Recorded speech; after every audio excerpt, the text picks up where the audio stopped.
Aaron Vale had spent the last 3 days memorizing diplomatic protocol and precisely 14 seconds destroying all of it.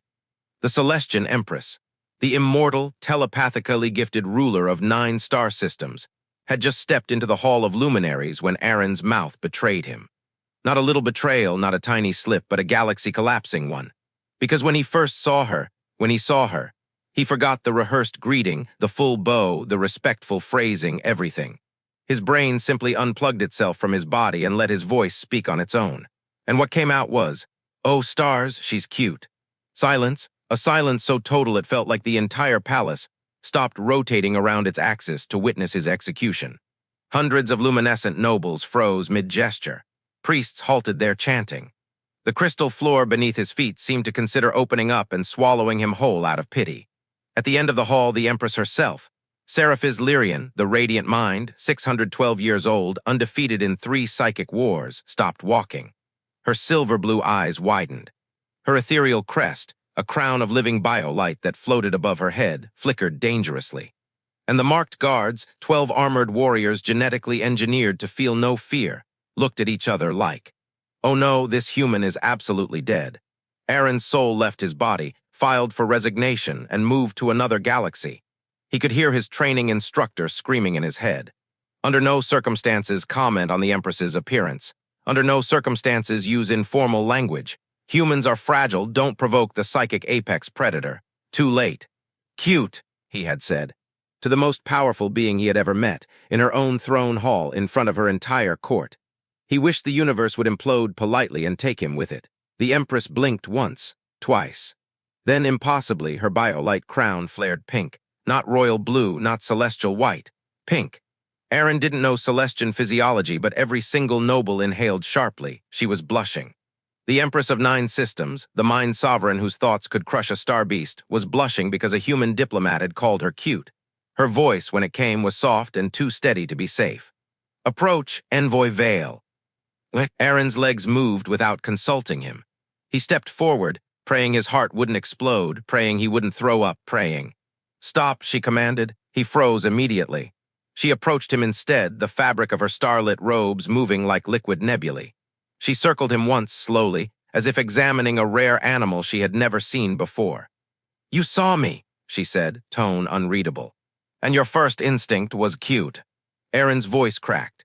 "Your radiance, I deeply apologize. My mind malfunctioned. Humans lack adequate self-control." Her biolight crown brightened, pink deepening to molten rose. "Explain," she said. "I saw you and..." He swallowed. My vocabulary collapsed. The entire court stared, wide-eyed, waiting to see which psychic execution technique she'd pick. But instead of fury, her shoulders softened. She stepped closer, much too close, until Aaron felt the cool resonance of her psychic field brushing against his skin. "Do you know," she said quietly, "how long it has been since anyone saw me without fear?" Aaron blinked. "I imagine centuries." "Zix, not years, centuries." "Everyone greets the crown," she whispered. "Not me, not the person beneath it." Before Aaron could answer, a trembling palace herald approached. "Your Radiance, shall we proceed with the formal trials of intellect?" "No," the Empress said. Gasps echoed across the hall. She turned to Aaron alone. Her voice softened in a way that made every noble stiffen with envy. "You will dine with me tonight, Envoy Vale, privately." Aaron felt his stomach drop. "Dinner with you." "That is what I said." "Is this," he swallowed, "a diplomatic dinner?" "No." She held his gaze, silver and bright and ancient. "It is personal." Her crown flickered pink again. "And Envoy Vale." "Yes," he squeaked. "Do not call me cute again in public. A beat, in private, we will discuss your observation." Aaron almost died on the spot. The Empress glided away, signaling the end of the audience. Nobles murmured in shock. Guards tried and failed to maintain stoic composure. A Celestian advisor leaned toward Aaron with an expression of utter disbelief. "You have no idea what you've done," he whispered. "No off-world envoy has been invited to her private chambers in over 400 years." Aaron swallowed nervously. "Is that good? It could unite our peoples forever." The advisor paused. "Or she might..." Aaron Vale spent the rest of the afternoon dying. Not literally, though the palace physicians had insisted on scanning him twice, in case the Empress's psychic field destabilized your cardiovascular system. No, his death was emotional, psychological, and entirely self-inflicted. Because in a few hours, he would be seated alone with the most powerful being he had ever met. The immortal woman he had accidentally called cute. He changed his outfit twice, then 3 more times. At one point, he stood shirtless, staring at the mirror, muttering, "Maybe I should fake an allergic reaction, or temporary blindness, or death, self-induced diplomatic coma." His datapad chimed. Royal transport arriving, prepare for immediate escort. Great, no escape, no coma. He was going to dinner with an empress. The royal transport glided silently through the dusk air, humming with psychic shielding that made the air around it ripple. 2 palace guards sat with him, expressionless, armored, and definitely wondering how a human disaster like Aaron got invited to the empress's private wing. He tried making small talk. They did not. When the shuttle landed, an attendant greeted him with a bow so deep Aaron nearly fainted. "This way, Envoy Vale. Her radiance awaits you in the solarium." "The what?" "The Empress's private garden chambers. Access is restricted to family, advisors, and favored companions." Aaron tripped on nothing and almost face-planted. Favored what? The corridor was unlike anything he'd seen. Crystalline walls laced with slow-moving starlight, vines glowing with bioluminescent veins, gentle hums resonating through the floor like the palace itself breathed. The attendant stopped before towering silver doors. "Only you may enter." "Wonderful," Aaron croaked. "If I scream, should I assume no one comes to help?" "No one," the attendant said with absolute sincerity. The doors parted, and Aaron forgot how to inhale. The Empress stood in the solarium, backlit by floating lantern spheres and vines trailing light like liquid constellations. Tonight she wasn't in ceremonial robes. She wore something infinitely worse for Aaron's sanity, something softer. Something that moved like woven dawnlight around her figure. Her biolite crown dimmed to a gentle halo, colors shifting between silver and warm rose. She turned. Her eyes, those impossible silver-blue eyes, brightened. "Envoy Vale," she said, tone quieter than in the throne hall. "Thank you for coming." Aaron bowed, trying not to pass out. "Your radiance, I thank you for not vaporizing me." A pause, then. She laughed, soft, melodic, unrestrained. A sound that made the vines brighten as if responding. "You truly believe I would vaporize you over what you said?" "Majesty, I said you were cute, out loud in your throne room before your entire court." Her biolite crown flickered pink. "Yes," she admitted, "you did. And you're not angry." "I am," she hesitated, searching for a word she clearly hadn't used in centuries. Unprepared. "Unprepared. No one has spoken to me that way in 600 years." She approached him with slow, measured grace. "You saw me, not the crown, not the throne, me." Aaron swallowed. "To be fair, I wasn't seeing anything. My brain shut down." "Yet your honesty cut through centuries of performance." She tilted her head. "I have been worshipped, feared, revered, strategized against, but never," she blushed again, called cute. Aaron rubbed the back of his neck. Humans panic weirdly. "I see that." Her eyes softened. "Come, sit with me." The dinner table was small, intimate. A glowing circular crystal, low to the ground, surrounded by soft cushions. When Aaron sat, the cushion adjusted to his shape instantly, making him jump. "Relax," she said, amused. "It is designed to accommodate different anatomies." "Right, yes, of course." He absolutely did not relax. The Empress served him herself, not servants, not attendants, her. Aaron nearly screamed. "These dishes are traditional," she explained. "Each represents a facet of my people's history." He tried a luminous, petal-like slice. It tasted like citrus and starlight. "Envoy Vale," she said, watching him carefully, "I wish to ask you something." "Okay, yes, of course, your radiance. Why did you react that way when you saw me?" Aaron choked on his drink. I don't know how to say this without maybe dying." "Say it." "You're overwhelming." She blinked, "Overwhelming." "In a good way, like you walk into a room and my neurons stop working. You exist and my vocabulary collapses. You look at me and I forget species, hierarchy, protocol, my own name." Her crown lit pink again. "You are unusually honest," she murmured, voice quieter now. "Sorry." "Do not apologize. Honesty is a luxury I rarely experience." She turned her gaze toward him, something ancient and vulnerable flickering beneath the surface. "Do you know what I thought," she said, "when I saw you panic today?" Aaron braced. "That I'm an embarrassment to my species." "No," a soft smile curved her lips, too gentle for someone with her power. I wondered how a single human could look directly at me without fear and simply say what he felt. Aaron blinked. I wasn't brave, I was malfunctioning. Perhaps, she said, but even a malfunction can reveal truth. A long pause stretched between them, charged, fragile. Then she said, I want to understand you, Aaron Vale. He forgot breathing entirely. Understand me. Yes, humans, your reactions, your emotions, your ability to see a queen and speak without calculation. I want. Aaron Vale had survived dinner. He wasn't sure how, but his heart was still beating, his limbs still attached, and his mind still mostly functional, even if every coherent thought now circled the same repeating loop. She wants to understand me. She let me say her name, not her title. Lyrian. He was escorted back toward the guest wing through crystal corridors glowing in soft evening light. But halfway there, the guide suddenly stopped.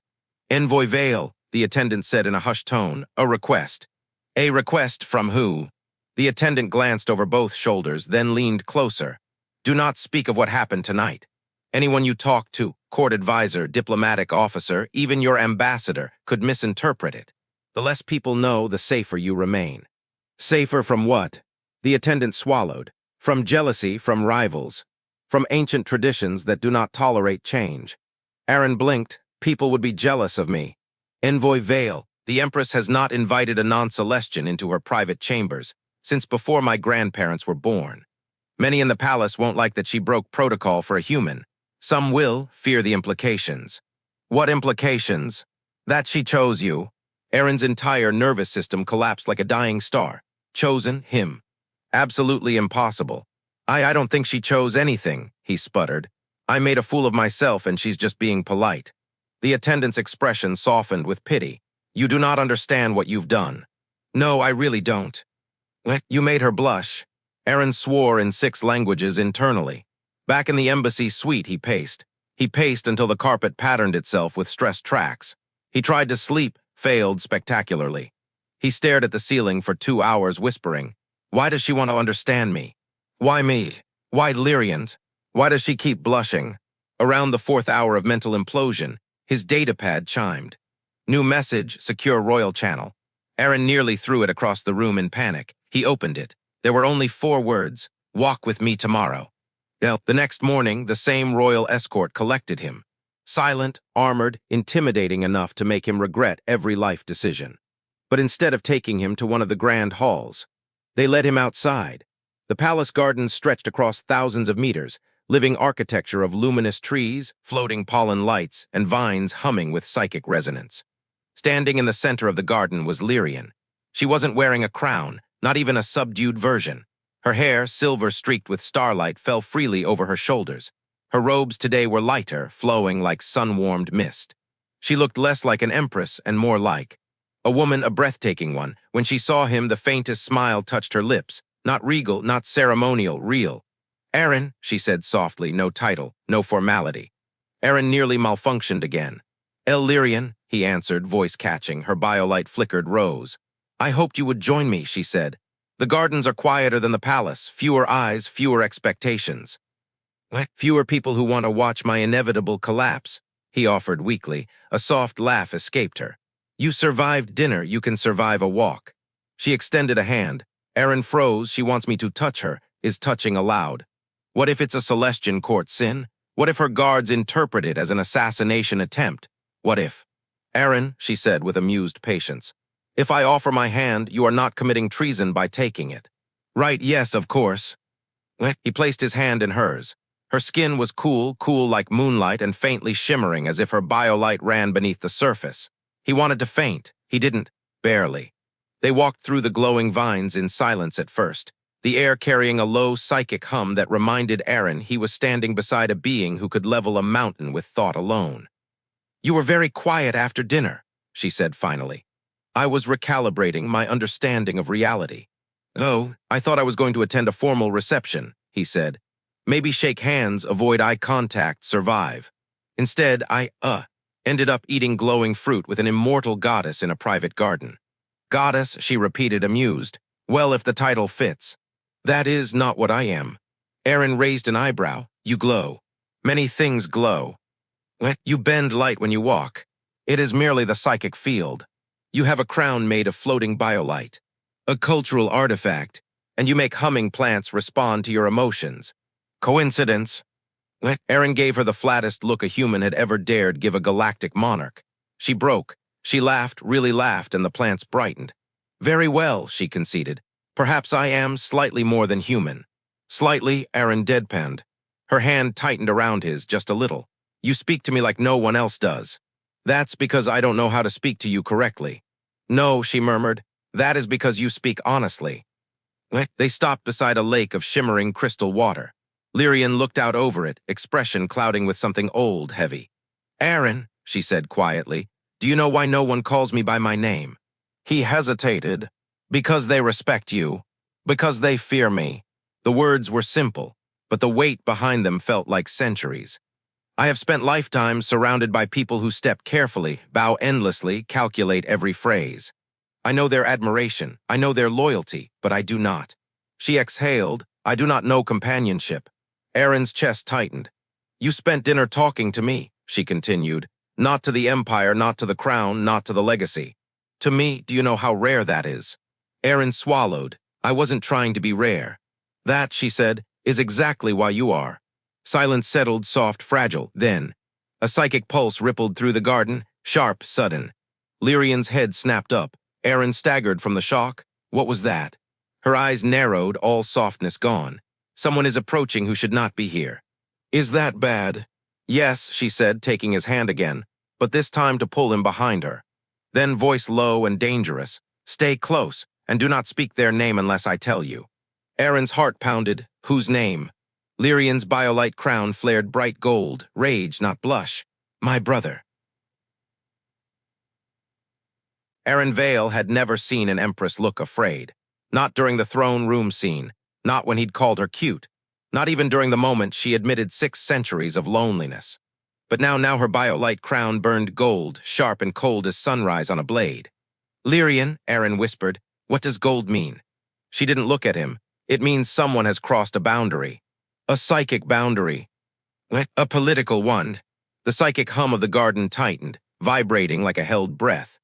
Shadows split at the far end of the crystalline path, and a figure stepped through the glowing vines with the kind of confidence only royalty, or predators, possess.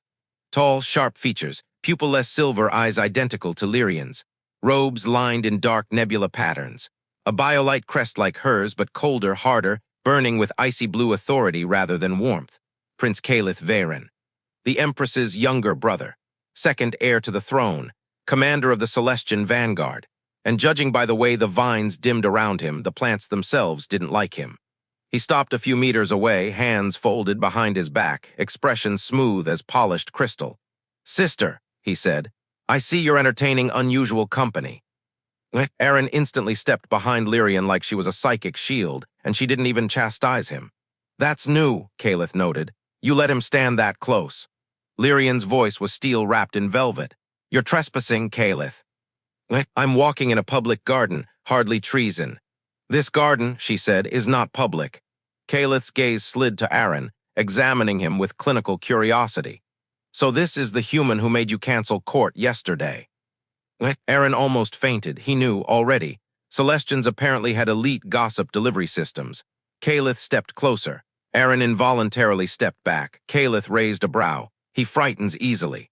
He isn't frightened, Lyrian snapped. He's being cautious. Aaron leaned toward her and whispered, Actually, I am frightened.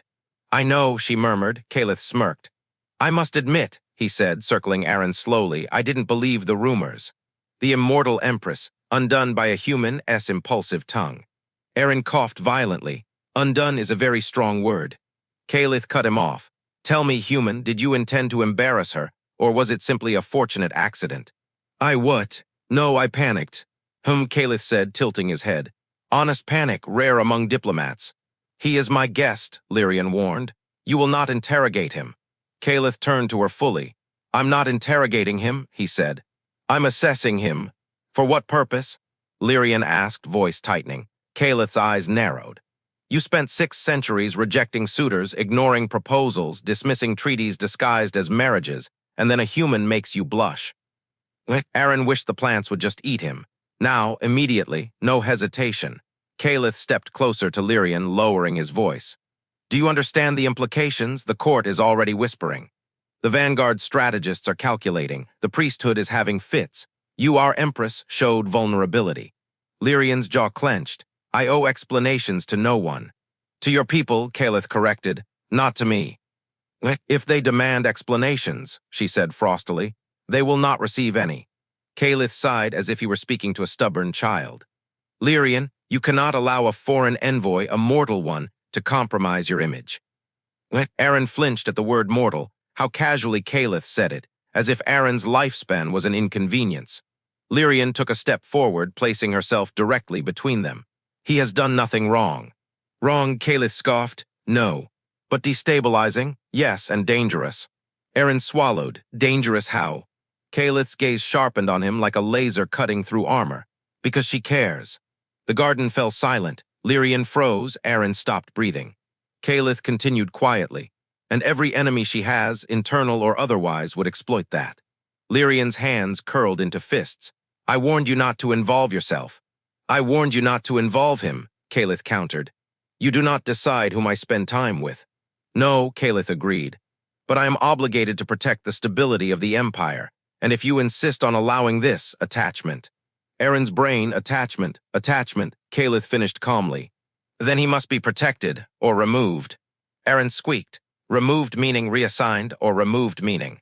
Do not finish that sentence, Lyrian warned him under her breath. Caliph stepped closer, too close, and spoke the next words softly, sharply. You do not belong here, human. My sister does not form attachments, not with her court, not with her military, not with her people. And certainly not with someone who will age and die within a century. Aaron went still. That one hit him, hard. Caliph's expression remained impassive. So tell me, Envoy Vale, he said. What exactly do you think you're doing? Aaron opened his mouth. Nothing came out, not a word, not a breath, not a sound. He had no idea what he was doing. He had no idea why Lyrian wanted him around. He had no idea why she kept blushing. But before he could speak, Lyrian stepped in front of him again, biolite crown blazing white-hot. He is under my protection, she said quietly. Caliph's gaze sharpened. Formally. The air froze. Lyrian didn't answer. Caliph smirked. That's what I thought. He stepped back, clasping his hands behind him. Make a decision soon, sister, before the decision is made for you. Then he turned and vanished into the shimmering corridor, leaving only silence and a psychic ripple of disapproval behind him. Aaron stared at the empty path, heart hammering. Aaron Vale didn't remember walking back to the palace, or breathing, or thinking. His mind was looping the same sentence Caliph had said. She cares, and your mortality is a threat. It dug into him like cold metal. He'd always known somewhere in the back of his mind that he was temporary, human, soft, short-lived. But hearing it spoken by her brother with that icy confidence made it feel real for the first time. You will age and die. While she would remain eternal, untouched by time, and she cared, that was the problem. Aaron. Her voice pulled him out of the spiral. Lyrian stood across from him in a quiet alcove of the garden, the vines dimming around her, as though sensing her distress. Her expression, usually so composed, held fractures of emotion he'd never seen. You're trembling. I'm fine, he lied. She stepped closer. You are not fine. Your heart rate is elevated. Your breathing is unstable. Your thoughts are, she caught herself. Forgive me, I won't read them. You can read my thoughts. I can feel your panic, she admitted softly. You're like a beacon. Aaron exhaled sharply. Caliph, he isn't wrong. A shadow crossed her face. What do you mean? He said I don't belong here. You do. He said this, whatever this is, makes you vulnerable. It does, and that my lifespan is. He couldn't finish. The words tasted like salt and defeat. Lyrian looked away, her fingers tightening slightly, as if she hated that admitting the truth made her hurt too. Aaron, she said quietly, mortality is not a flaw. It's a limitation. It is a difference. It's a countdown, he whispered. The vines pulsed dimly. For a long moment, neither spoke. Then Lyrian said something he never expected. Do you regret it? Regret what? Knowing me. Aaron stared at her. She looked small. Not physically, Celestians weren't small, but emotionally. Like a being who had ruled for 6 centuries and suddenly feared the simplest, most human rejection. No, he said instantly. Never that. Her biolight brightened just a little. But, he added, I don't understand why you're risking so much. Lyrian hesitated. Then she reached up and removed her biolight crown. Erin almost stepped back. She never removed the crown. Not in the hall, not in private dinners, not even in the garden. "What are you doing?" Erin whispered, "showing you why." She set the crown aside on a crystalline pedestal, and the absence of it made her look vulnerable, less immortal, more alive, more real. "Without the crown," she said, "I am not Empress Lyrian, I am simply Lyrian." Erin felt something twist in his chest. She stepped closer, slow, deliberate, until she was only inches away. "You asked why I risk this," she whispered. "Why I risk court instability, political threat, my image, my authority." Her fingers brushed the sleeve of his jacket, hesitant and electric. "It is because for the first time in centuries," she said, voice trembling at the edges, "someone sees me, you see me." He swallowed. "I don't know what I'm doing." "Neither do I," she admitted. "Is that not the point? I'm human. I know. I will die." Her breath hitched. "I know. And that doesn't scare you. It terrifies me." She wasn't hiding it, not the fear, not the honesty, not the dangerous hope. "But what terrifies me more," she continued, "is living another century, another 1,000 years without this. Without honesty, without companionship, without being seen."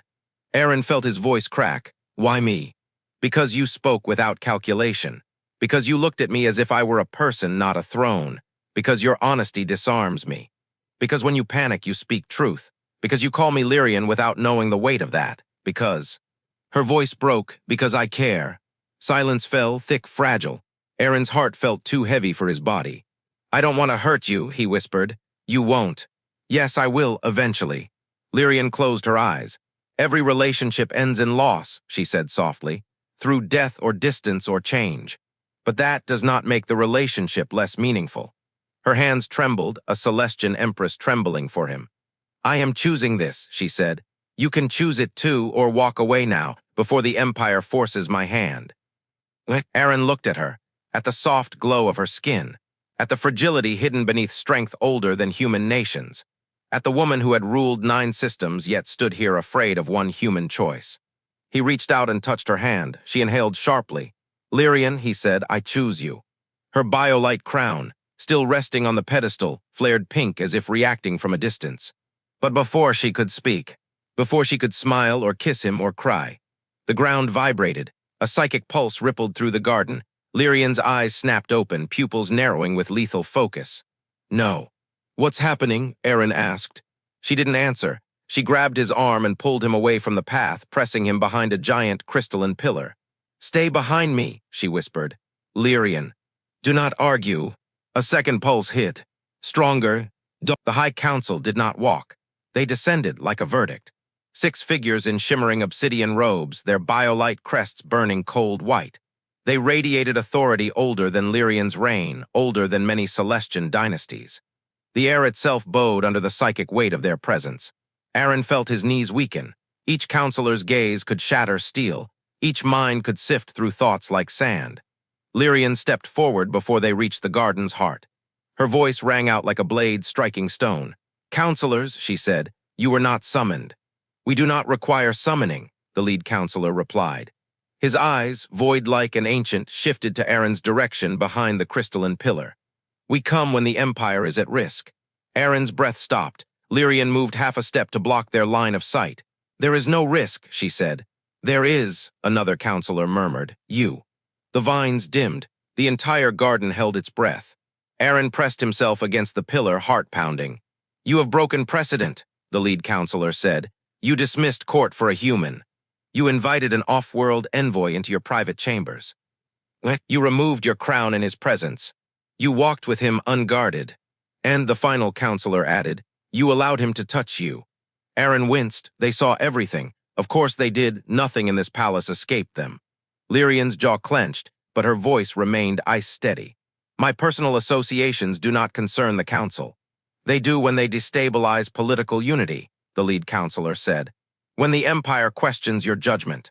When the nobility whispers. When your eternal composure is shattered by a mortal." Lyrian's biolite crown flared. "This is not your decision." "It is," the council answered in unison. "For we are protectors of Empire continuity. And you," the lead counselor stepped closer, "are not permitted attachments that endanger succession."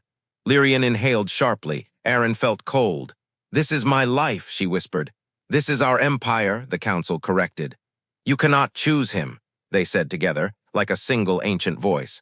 You cannot bind yourself to someone who will die before your next century begins. Aaron closed his eyes. There it was, the truth, spoken aloud. Lyrian's silence was long, trembling. What do you demand? She finally asked. Distance, the lead counselor said. Sever contact, cease meetings, return to tradition. Lyrian's fingers curled at her sides. And if I refuse? The council's biolight burned bright. Then he will be removed from imperial territory. Aaron felt the world tilt. Removed, not reassigned, not transferred, removed from her, from the palace, from this fragile connection they had built, forever. Lyrian's voice was barely contained fury. He is under my protection. Protection ends where the Empire's stability begins, the council said. Aaron suddenly stepped out from behind the pillar. Wait. Lyrian spun. Aaron, no. But he had already moved into the open. His voice shook, but he spoke anyway. If my presence puts her at risk, I'll leave. Lyrian went still. The council watched silently. Aaron continued. I don't want to be the reason she loses her throne, or her people, or her safety. I don't want to break centuries of order because His voice cracked. Because I care about her. Lyrian's breath hitched. The council nodded approvingly. A wise human. But, Aaron said louder, you're wrong about something. 6 heads turned toward him. I didn't destabilize her. The council stiffened.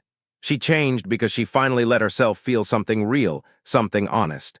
Something human. Love is not stability, a counselor hissed. No, Aaron said, but it's the first thing that's made her alive in centuries. Lyrian's eyes glistened with something she'd never let anyone see before. Enough, the lead counselor declared. Empress, choose now. Lyrian turned toward Aaron, and for a moment, just a moment, her ancient composure cracked into something raw. Fear, hope, love, all tangled together. Lyrian, Aaron whispered. It's okay, choose your empire. Her breath trembled. No. She stepped between Aaron and the council, crown blazing gold and pink and white in a storm of defiance. No, she repeated louder. You will not dictate whom I care for. The garden shook with psychic energy. You will not decide the boundaries of my heart. A shockwave burst from her as her emotions surged. Vines brightened. The ground hummed. The lake glowed like molten silver.